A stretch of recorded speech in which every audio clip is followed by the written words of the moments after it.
अवांजी समातुन ताईं radio voice of Sindh London. आदमियन इख़लास मटाए माठो कयो, हाण खाए सब को संदो माण्हू मास, दिलबर हिन दुनिया में वञी रहंदो वास। ॿई सभ लोक लिबास, को हिकु दिल हूंदो हेकड़ो। भलारे बिटदणी जे भलारे बैत सां मुंहिंजी आवाज़ मुसाफ़िर radio voice of Sindh London तां थी दुनिया जी कुंड कुड़छ ताईं। जंहिंजा माग ॿुधिजे पियो उन्हनि मिणी महिरबाननि खे सिक भेरो सलाम शाल क़बूल पवे। 26 जुलाई 2025 छंछर जे ॾींहुं प्रोग्राम सोच वीचार साण करे आऊं अव्हां जी ख़िदमत में हाज़ुर, अव्हां जो पंहिंजो मेज़बान हबीब लगारी। प्रोग्राम जी शुरूआति में अव्हां इहा ई दुआ त शाल जित हुजो, सुख सलामती सां हुजो, कॾहिं बि ॾुखियो ॾींहुं न ॾिसो ऐं कॾहिं बि अव्हां जूं मुर्कूं मेरूं न थियनि। दुनिया जी कुंड कुड़छ में जिते बि रहो, सिंध लाइ, सिंध वासियुनि लाइ ऐं दुनिया जे मसरूम माण्हुनि लाइ जा खोड़ींदा रहो। शाल अव्हां जा ख़्वाब ताइबीरनि सां लाऊं लही सघनि। मुल्क में जिते बदअमनी जी बाह वधी वञे ऐं गैरत जे नाले ते क़त्ल थींदा हुजनि, उते इंसाफ़ भला किथे मिली सघंदो। गैरत जे नाले ते क़त्ल जे 547 वाक़िअनि में सिर्फ़ु गुज़िरियल साल दौरान 3 जवाबदारनि खे सज़ा थी, 32 बरी थी विया। 117 केस अञा ताईं जांच हेठि आहिनि, जॾहिं त 105 जांच दौरान ई ख़तमु थी विया। सभ खां वधीक वाक़िआ पंजाब में, सभ खां घटि वाक़िआ बलूचिस्तान में रिपोर्ट थिया।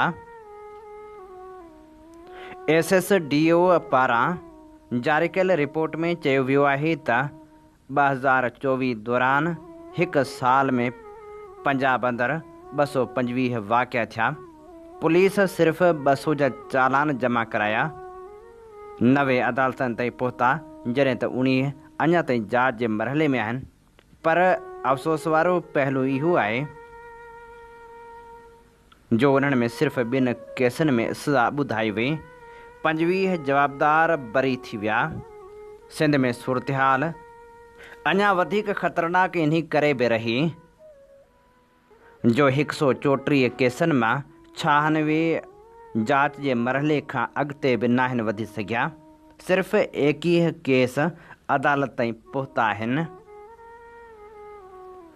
सज़ा कंहिंखे बि नाहे मिली, पर एतिरो ज़रूरु थियो जो 2 ॼणा बरी थी विया। ख़ैबर पख्तूनख्वा में 134 केसनि मां 132 जा चालान जमा थिया, उन्हनि मां 169 अदालतनि में ॿुधणी हेठि आहिनि। बलूचिस्तान में 32 केसनि मां 28 अदालत ताईं पहुता आहिनि, सिर्फ़ु 1 जवाबदार खे सज़ा ॿुधाई वई आहे।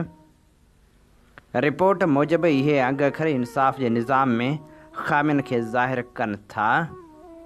उहे इहे ख़ामियूं आहिनि जंहिंजे करे अक्सर जवाबदार सज़ा खां बची वेंदा आहिनि ऐं मुतासिर ख़ानदाननि खे इंसाफ़ मिली नाहे सघंदो। अहिड़ी सूरतहाल में जेकॾहिं ॾिसिजे त लियारी में वैशाणी तशदुद जो निशानो बणियल शांती सां इंसाफ़ थी सघंदो अलाए न। लियारी जी शांती महेश्वरी सिविल अस्पताल जे ट्रामा वार्ड में ज़िंदगी जी जंग हाराए वई हुई। हुनखे मुड़ुस जिनसी तशदुद जो निशानो बणायो हो, जॾहिं त मुड़ुस अशोक ख़िलाफ़ केस बि दाख़िल कयो वियो आहे। कराची में हिंदू न्याणी शांति जी अशोक नाले नौजवान सां 15 जून 2025 ते शादी थी हुई। शादी जी पहिरीं राति मुबैना तौर ते संदसि मुड़ुस अशोक जिनसी तशदुद कयो, जंहिंजे करे शांति ॻणती जोगी हालत में कराची अस्पताल में दाख़िल कई वई, पर हूअ ठीकु न थी सघी ऐं ज़िंदगी जी जंग हाराए वई। जॾहिं त गिरफ़्तार थियल मुड़ुस जुडिशल रिमांड ते जेल हवाले आहे। पुलिस अञा ताईं शांति जो पहिरियों ऑपरेशन कंदड़ ख़ानगी अस्पताल जे डॉक्टर तौरु गिरफ़्तार थियल संदसि मुड़ुस अशोक जे वालिदैन खे जांच में शामिल नाहे कयो। हीउ वाक़ियो न सिर्फ़ जांच जो मुंतज़र आहे, पर हीउ वाक़ियो इन ॻाल्हि जो घुर्जाउ बि आहे जवाबदार खे सख़्त खां सख़्त सज़ा ॾिनी वञे त जीअं हीउ केस इबरतनाक अंजाम ताईं पहुची सघे ऐं पोइ केर बि अहिड़ी ज़ालिमानी हरकत करण जी जुरत न करे सघे। अवां जी समातुनि ताईं radio voice of Sindh London. अवीं ॿुधी रहिया आहियो radio voice of Sindh London. अवां जी ख़िदमत में प्रोग्राम पेश कयो पियो वञे सोच वीचार जे हिन सफ़र में आऊं अव्हां सां मुखातिब अवां जो पंहिंजो मेज़बान हबीब लगारी। हक़नि जी हासिलात वारे सफ़र में निकितल पेर पंध में पिथूंद थींदा आहिनि, पर उहे वजूद जेके सचाई जा सॾ वरनाए धरती सां बीही रहंदा आहिनि, उन्हनि लाइ केतिरियूं मुश्किलातूं पैदा कयूं वेंदियूं आहिनि। न सिर्फ़ु एतिरो, पर जबरी गुमशुदगियूं पिणु कयूं वेंदियूं आहिनि। जबरी गुमशुदगियुनि जो सिलसिलो जीअं जो तीअं वधंदो पियो वञे। ख़ासि करे 2 सूबा निशाने ते सदाईं रहिया आहिनि। बलूचिस्तान ऐं सिंध में थींदड़ जबरी गुमशुदगियुनि ते इंसानी हक़नि जूं तनज़ीमूं आवाज़ उथारींदियूं रहियूं आहिनि, पर रियासत ॼण त अंधी ऐं ॿोड़ी थी चुकी आहे, जंहिंजे करे हूअ का बि कार्रवाई करण लाइ तयारु ई न आहे। अञा ताईं केतिरनि ई खंभिजी वियल क़ौमी कारकुननि जा वारस अॼु बि न सिर्फ़ु सरापा एहतिजाज बणियल आहिनि, पर हूअ सरापा सूर बि बणिजी विया आहिनि ऐं हूअ प्यारनि जी वापसी जा मुंतज़र सदाईं रहिया आहिनि। क़ौमी कारकुननि जे जबरी गुमशुदगियुनि ऐं क़ौमी कारकुननि ख़िलाफ़ कूड़ा केस दाख़िल थियण वारे मामले ते वरल सिंधी कांग्रेस लिखियो, पाकिस्तान जी रियासत में इंसानी हक़नि जी सूरतहाल हर नए ॾींहुं बद खां बदतर थी रही आहे।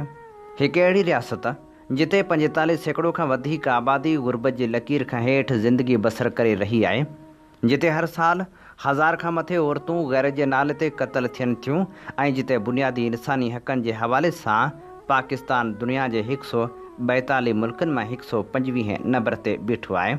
उते न फ़क़्ति ख़वानदगी जी शरह 60% खां घटि आहे, पर माण्हुनि खे पंहिंजे वजूद जो तहफ़ुज़ बि मुयसरु न आहे।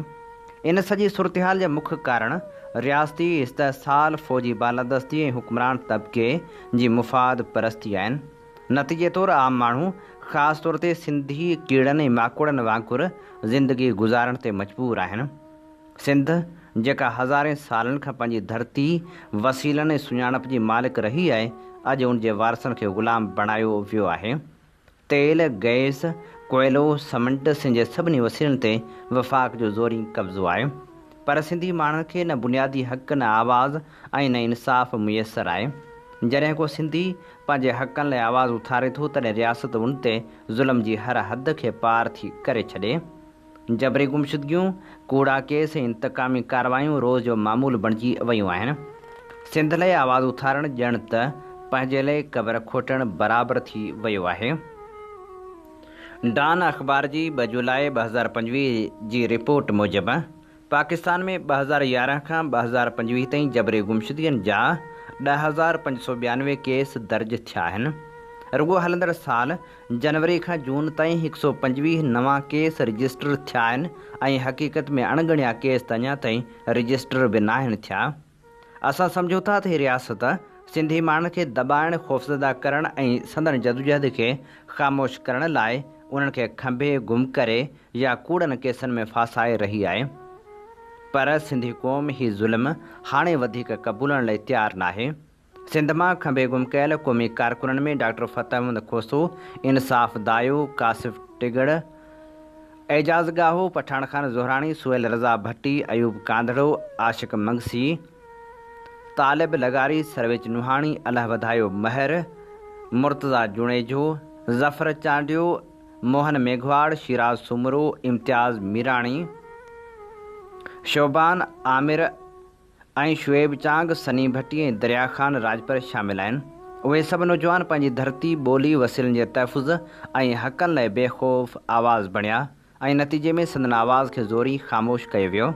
साॻे वक़्तु केतिरा ई क़ौमी कारकुन कूड़नि केसनि जे जार में फासाया विया आहिनि, जिन में इनाम सिंधी, अरबाब भील, सुहेल ऐं मिहरान मीराणी, मुनीर अबड़ो, ममताज़ सुमरो, दिलबर डेरो, सजाद चन्ना, जावेद मंगरियो, सावल सोलंगी, ज़ाहिद चन्ना, रुस्तम बशीर ऐं आकाश शर, सनाउल लाशारी, इमरान चांडियो, बाग़ी सुहेल ऐं सकलेन सिंधी जा नाला निमाया आहिनि। उहे सभु पंहिंजी सुञाणप लाइ जाखोण जे ॾोह में निशानो बणाया विया। वर्ल्ड सिंधी कांग्रेस न सिर्फ़ उन ज़ुल्म जी सख़्त मज़म्मत करे थी पर आलमी इंसानी हक़नि जे तनज़ीमनि साफ़ती इदारनि ऐं ज़मीरनि खे हिन वहशी अमल ख़िलाफ़ आवाज़ उथारण जी अपील करे थी। वर्ल्ड सिंधी कांग्रेस हमेशह सिंध जे क़ौमी कारकुननि जो आवाज़ रही आहे ऐं रहंदी। असां गॾियल तौर ते आलमी इदारनि खां अपील करियूं था त पाकिस्तानी रियासत ते इंसानी हक़नि जे भञकड़ियुनि बाबति दॿाउ विधो वञे ऐं सिंध मां जबरी तौर खंभियल क़ौमी कारकुननि खे आज़ादु कराइण लाइ फ़ौरी क़दम खंया वञनि। सिंध हाणे ख़ामोश न रहंदी। सिंध जो हर आवाज़ हिकु तहरीक आहे, हिकु सवाल आहे ऐं हिकु इनकार आहे ज़ुल्म जे, जबर जे ऐं ग़ुलामी जे ख़िलाफ़। अवां जी समातुनि ताईं radio voice of Sindh London. हीअं ॿुधी रहिया आहियो radio voice of Sindh London. अवां जी ख़िदमत में प्रोग्राम पेश कयो पियो वञे सोच वीचार। सोच वीचार जे हिन सफ़र में आऊं अवां सां मुखातिब आहियां पंहिंजो मेज़बान हबीब लगारी। नामेरे लेखक मोहम्मद बख्श डाहिरी लिखियो, अंग्रेज़नि 24 मार्च 1843 ते सिंध मुल्क खे मुकमिल तौर कब्ज़े हेठि आणे छॾियो। दुबी वारी जंग में मीर शेर मुहम्मद खान टालपुर आख़िरी लड़ाई कंदे शिकस्त खाधी हुई। सिंध में उनखां अॻु ईस्ट इंडिया कंपनी पंहिंजी गिरफ़्त मज़बूत करे चुकी हुई, जंहिं करे अंग्रेज़नि खे सिंध मथां हमिलो करण में आसानी थी। सिंध में उन वक़्तु टंडो, गिदू ऐं झिरक सिंधू नदी जा वॾा पतन हूंदा हुआ। एलेक्जेंडर बिरंस बरतानवी इंजीनियर हो जंहिं सिंधू नदी जा नक्शा ठाहिया हुआ। खेसि कम एवज़ बरतानवी सरकार सोनो बिलो ऐं लेफ्टिनेंट कर्नल तौरु तरक़ी ॾेई काबिल में मुक़ररु कयो। सिंधू नदी में वॾनि ॿेड़नि जो इस्तेमालु टालपुरनि जे दौर में थियो। अंग्रेज़नि सिंधू दरिया खे वापारी मक़सदनि में कमु आणण लाइ पंजाब जे हुक्मरान राजा रणजीत सिंह खे घोड़ा मोकिलण जे बहाने एलेक्जेंडर बिरंस खे मोकिलियो ऐं लिखशिप में सिंधू नदी जा नक्शा तयारु करे वरिता। अंग्रेज़नि सिंधू नदी में इंडस फलोटा नाले आगबूट झिरक कोटड़ी खां मुल्तान ताईं हलाइणु शुरू कयो। अंग्रेज़ सरकार 1852 में कोटड़ी वटि हिकु फ़ौजी ॿेड़ो बीहारे छॾियो, जंहिं ज़रिए सरकारी लिखपढ़ मुल्तान मोकिली वेंदी हुई। अंग्रेज़नि 1856 ईस्वी में ओरिएंटल इंडस स्टीम कंपनी क़ाइमु कई, जंहिं वधीक ॿेड़ा हलाया, पर इंडस स्टीम कंपनी पंहिंजो दाइरो अटक ताईं वधाए छॾियो। पंजाब सूबे में इंडस कैन कंपनी क़ाइमु थी, जंहिंखां पंजाब सूबे जे नवाब सादिक खान 1861 में बरतानवी सरकार खां इंडस कैन नाले ॿेड़ो ख़रीद करे रहीम यार ख़ान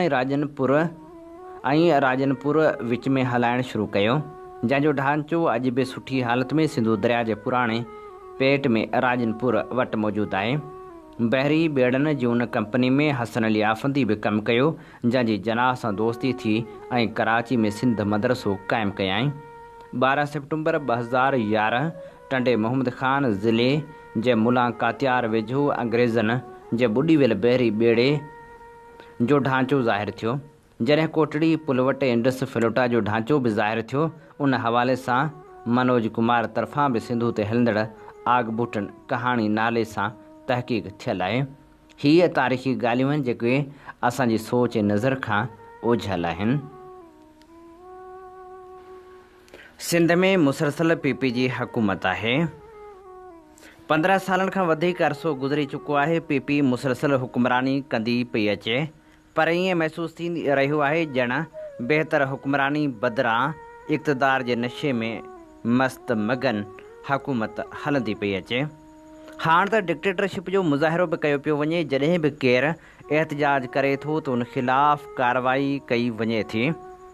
एहतजाज कंदड़ उस्तादनि, डॉक्टरनि, नर्सनि, इंजीनियरनि, साफ़िन, अदीबनि, औरतनि ऐं मुख़्तलिफ़ इदारनि जे मुलाज़िमनि ते कीअं न पुलिस हथां तशदुद करायो वेंदो आहे।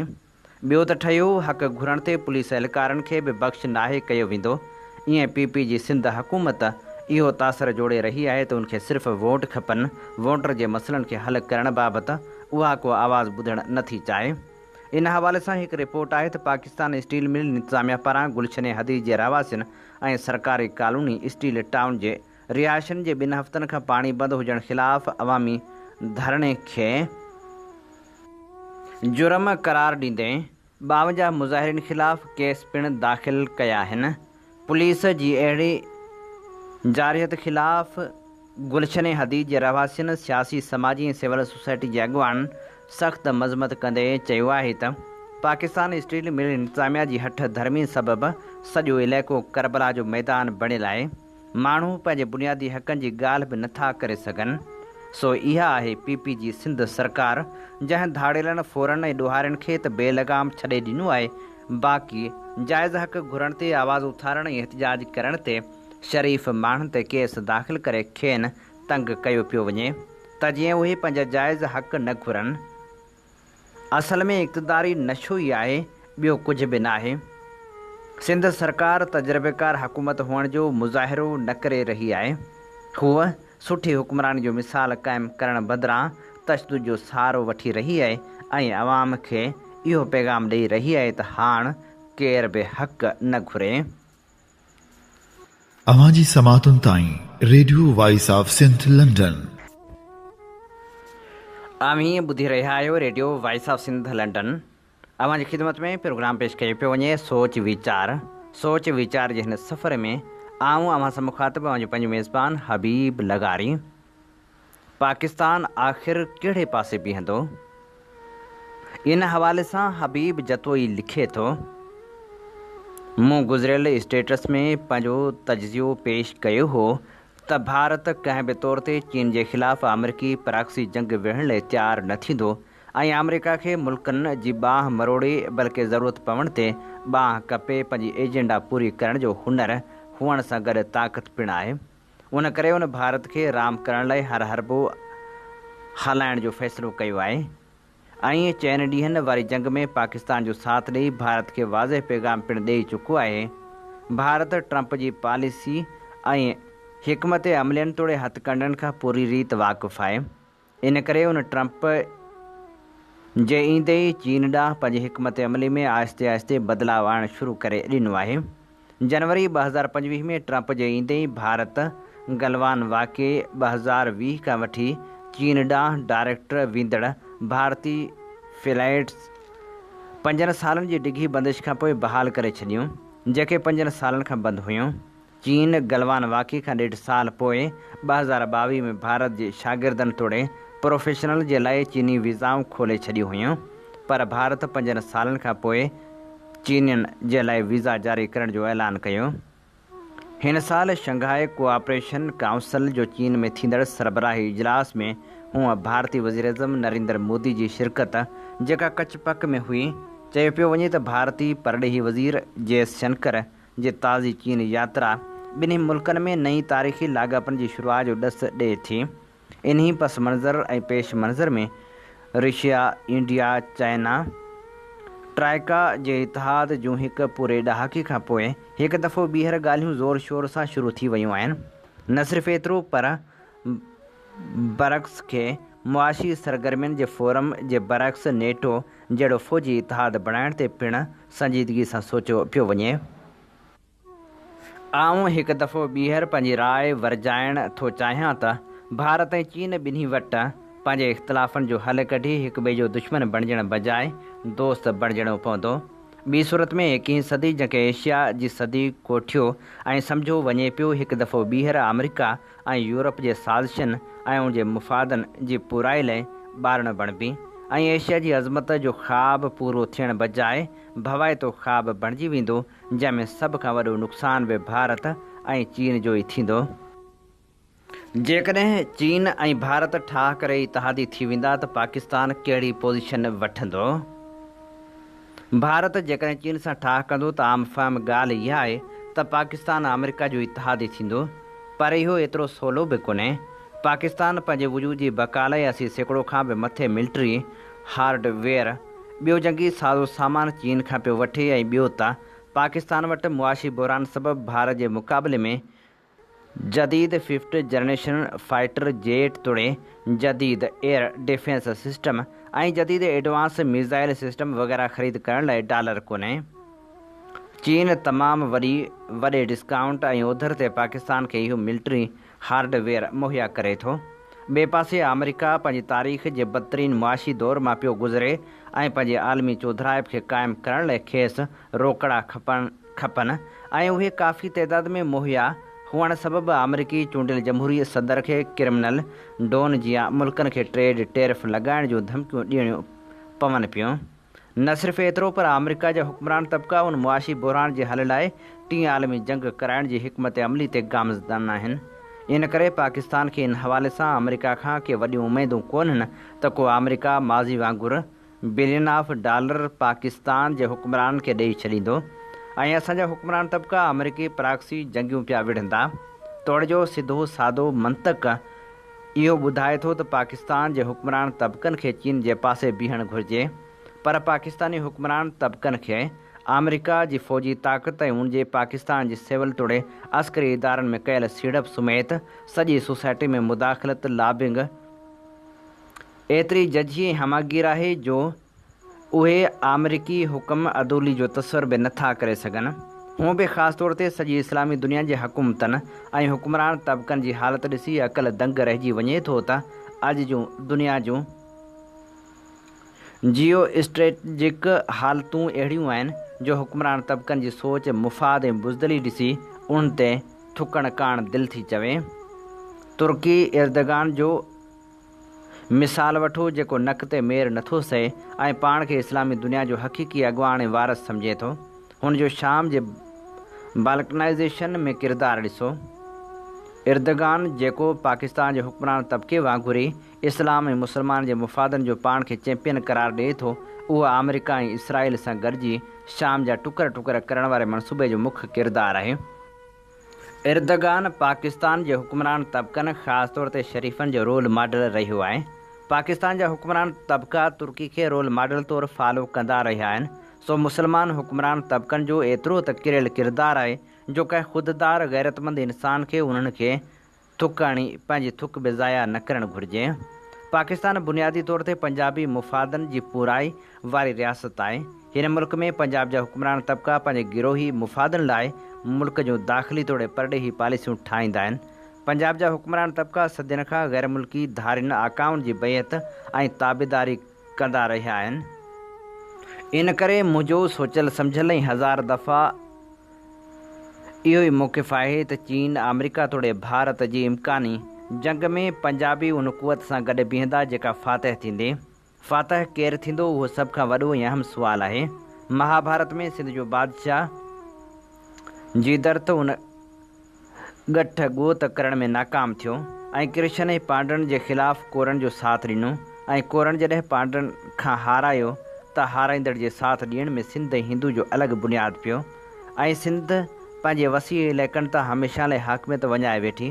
पंजाबी कमज़ोर क़ौम हुअण ऐं ईरान अफ़गानिस्तान तुर्की ऐं विच एशिया जे ॿिनि वैशी क़ौमनि ऐं क़बीलनि जे हमलनि जो पहिरियों खाज बणिजण ऐं सदियुनि जूं ज़िलतूं ऐं असमत दरियूं ऐं बुखूं तोड़े दरबदरियूं ऐं जलावतरियूं भोगण जे नतीजे में उहो तारीख़ी सबक़ु हासिलु कयो त पाण खां तमामु घणो वधीक ताक़तवर क़ुवत सां जंग करे पंहिंजो अलाह ताला नास करण बजाए ताक़तवर जो मुरीद थी वञो।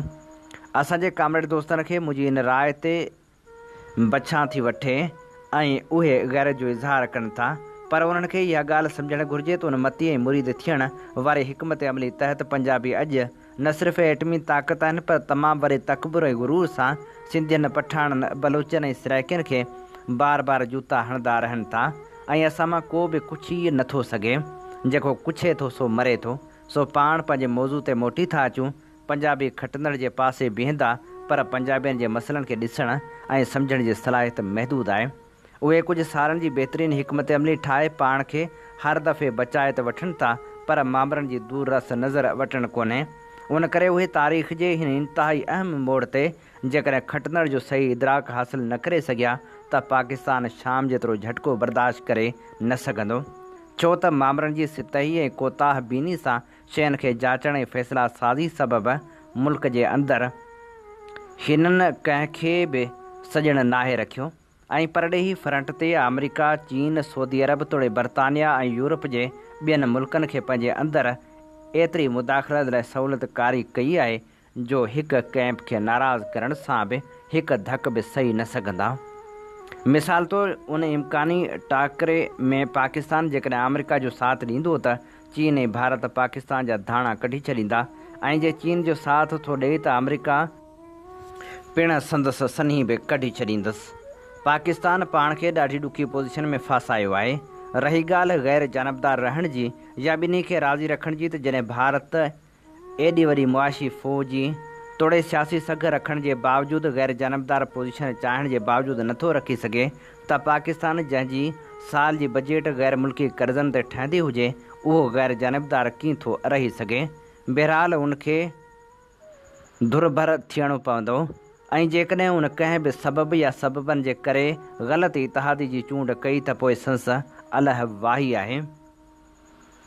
हीअ असीं अव्हांजी ख़िदमत में पेश करे रहिया हुआसीं हबीब जतोई जो तजसियो। अवांजी समातुनि ताईं radio voice of Sindh London. ॻोठ बजाराणी लिगारी खे इंसाफ़ केरु ॾींदो, इन हवाले सां सैयद यूसुफ शाह लिखे थो, उहो ॾींहुं सिंध जो दर्द रखंदड़ कंहिं बि सिंधी खां न विसरंदो जॾहिं 20 मई 2025 जे निभागे ॾींहुं सिंधू दरिया ते गैर क़ानूनी ठहंदड़ कैनालनि ऐं कारपोरेट फार्मिंग ख़िलाफ़ मोरे जे ॻोठ बजराणी लिगारी जे नौजवाननि पारां कयल पुरमन मुज़ाहिरे ते पुलिस ऐं सरकारी सरपरस्ती हेठि हथियारबंद निजी माण्हुनि पारां हथियारनि जा मुंहं खोले मुज़ाहिरो कंदड़ बेॾोही नौजवाननि ते गोलियुनि जा मींहं वसाया विया, जंहिंजे नतीजे में 2 नौजवान क़ौमी कारकुन ज़ाहिद लगारी ऐं इरफान लगारी शहीद थी विया। दिलबर लगारी हिकु टंग कटजण सबबि माज़ूर थी वियो। केतिरनि ई माण्हुनि ते मुख़्तलिफ़ ज़िलनि में कूड़ा केस दाख़िल कया विया ऐं केतिरनि खे खंभे गुम कयो वियो, जिन जो अञा ताईं को ॾस पतो बि न आहे। पर उते बि बस नाहे कई वई। वाक़े खे 2 महीननि खां बि वधीक अरसो गुज़री चुको आहे। उन बावजूदु ॻोठ बजराणी लिगारी अञा ताईं लाॻीतो पुलिस जे घेरे में आहे। समूरनि ॻोठाणनि खे दहशतगर्द करार ॾेई मिसकीन ऐं मजबूर ॻोठाणनि खां रोज़गार करण जा हक़ बि खसिया विया आहिनि। जेको थो रोज़गार ख़ातिर ॿाहिरि निकिरे, उनखे पुलिस खंभे खणी गुम करे थी छॾे। मासूम ॿारड़ा बुखूं काटे रहिया आहिनि ऐं पीरसन औरतूं मर्द ऐं ॿारड़ा इलाज जूं सहूलियतूं न मिलण करे तड़पी तड़पी पंहिंजा पसाह पूरा करे रहिया आहिनि। हुक्मरान जे इन्हीअ ॾाढ ज़ुल्म ऐं वहशत जे नतीजे में ॻोठ बजराणी लिगारी में रोज़ इंसानी सोज़ हाव ॾारींदड़ ऐं ज़मीर खे चूंडड़ियूं हणंदड़ वाक़िया जनम वठी रहिया आहिनि, जिन जो ॿुधी हर ज़िंदा ज़मीर सिंध वासी रत जा ॻोढ़ा ॻाड़े रहियो आहे। छा 20 सालनि जी फज़ीला लिगारी बि दहशत गर्द हुई, जंहिं अञा ताईं ज़िंदगी जूं बहारूं बि न ॾिठियूं हुयूं, जंहिंजो घर वारो काठियूं ऐं ॿोहारा मोरे शहर में खपाए गुज़रान कंदो हो। रस्तनि ते पुलिस बीहारे संदसि रोज़गार जा रस्ता बि बंदि कया विया। संदन घर में बुख ऐं बीमारी जो राकास फिरी वियो। संदन 3 सालनि जी मासूम न्याणी बीमारी सबबि तड़पण लॻी। वटण इलाज त ठहियो, पर मानी खाइण लाइ बि ॾोकड़ कोन हुआ। हिन शदीद गर्मी में संदन घर में पखो त परे जी ॻाल्हि आहे, पर हथ जी विञणी बि कान हुई। बीमार मासूम ॿारड़ी तड़पण लॻी। माउ पंहिंजी न्याणी जी तड़प ऐं तकलीफ़ बर्दाश्त न कंदे पंहिंजे 3 सालनि जी न्याणी समेत पाण खे सिंधू दरिया जे हवाले करे पंहिंजो ऐं पंहिंजी न्याणी जो अंत आणे हमेशह लाइ ज़ुल्म खां छुटकारो हासिल करे वरितो। छा हिन वाक़े बि हुक्मराननि जे ज़मीर खे चूंडड़ी न विधी? ॻोठ बजराणी लिगारी जूं औरतूं ऐं मासूम न्याणियूं मर्दनि सां गॾिजी मज़ूरी करे गुज़र सफ़र कनि थियूं। उहे कख चूंडे उन्हनि मां खटनि जा वाण वटे खटूं मढ़नि थियूं। काना मेड़े उन्हनि मां सिंध जूं सकाफ़ती सोणियूं ऐं वणंदड़ विञणियूं ठाहे खपाइनि थियूं। टुक वारियूं रेलियूं ऐं भरत भरियल वॻा ठाहे विकिणनि थियूं। ज़मीननि मां फुटियूं चूंडे गुज़रान कनि थियूं। छा उहे बि असांजे हुक्मरान जी नज़र में दहशत गर्द आहिनि ऐं खेनि ज़िंदा रहण ऐं रोज़गार करण जो हक़ बि न आहे? शहीद ज़ाहिद लिगारीअ जी बेवह बि दहशत गर्द आहे, जेका ॻोढ़ारी हुअण बावजूदु अकेली इस्पताल वञे थी। साणस गॾु को बि मर्द नथो हुजे, छो त संस सहुरे ऐं भाइरनि ते बि कूड़ा केस दाख़िल आहिनि, जेके पुरमन मुज़ाहिरे में बि शामिल न हुआ। छा शहीद ज़ाहिद लिगारी जी नई जावल न्याणी बि दहशत गर्द आहे, जंहिंखे ॼमण खां अॻु पीउ जी शफ़क़त खां महरूम करे यतीम बणाए वियो? छा शहीद इरफान लिगारी जो सौट अली ख़ान आदिल लिगारी, जेको हुकूमत जो हाज़िर सर्वस वैक्सीनेटर आहे, जेको वाक़े वारे ॾींहुं शाहपुर जहानिया में हो, सो बि दहशत गर्द आहे, जो मथसि 5 कूड़ा केस दाख़िल करे संदसि दुकान बि डाहे पट कया विया। छा मुज़मिल लगारी बि दहशतगर्द आहे जेको 2.5 महीना अॻु पंहिंजे 3 सालनि जे मासूम पुट जे इलाज लाइ हैदराबाद वियल हो ऐं वापसी ते खेसि पुलिस गिरफ़्तार करे लाकअप करे छॾियो। वारसनि सां मिलण बि नथो ॾिनो वञे। जेको पंहिंजे घर लाइ भाॼियूं वठणु वञे थो उहो बि गिरफ़्तार। जेके कोर्टनि में ज़मानतनि लाइ वञनि था उहे कोर्टनि मां गिरफ़्तार। हद त इहा आहे जो हुननि मिसकीन माण्हुनि जे घरनि दुकाननि ऐं गोदामनि खे बि डाहे पट करे ॻोठाणनि खे अझे रोज़गार खां बि महरूम कयो पियो वञे।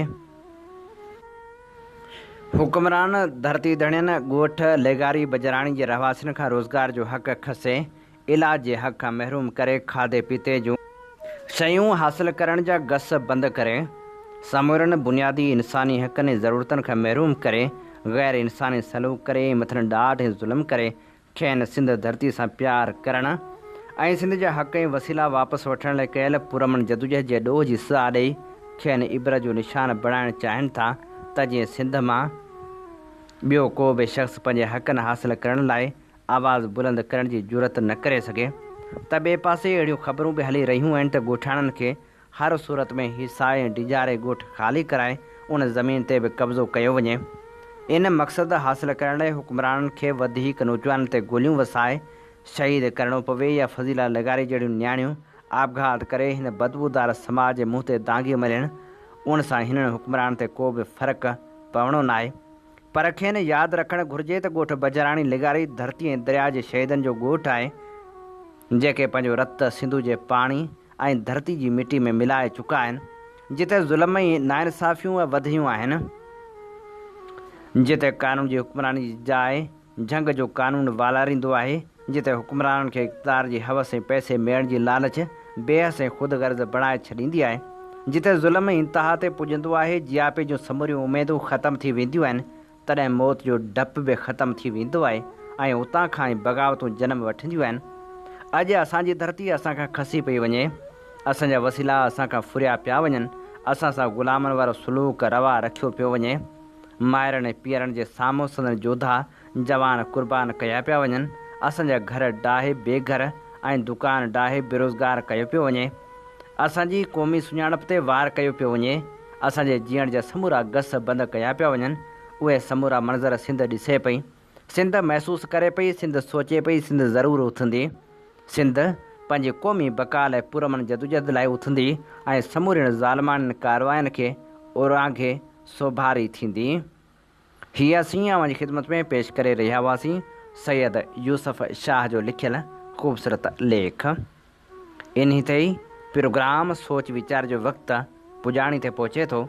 पंहिंजे मेज़बान हबीब लगारी खे ॾींदा इजाज़त, इन साॻी दुआ सां वसे भिट तुंहिंजी भलारा सदा, सदा देश परदेस सारा वसन, कॾहिं सींद सिंधी न मेरी थिए, कॾहिं मोड़ कंहिंजा न मुरझाइजनि।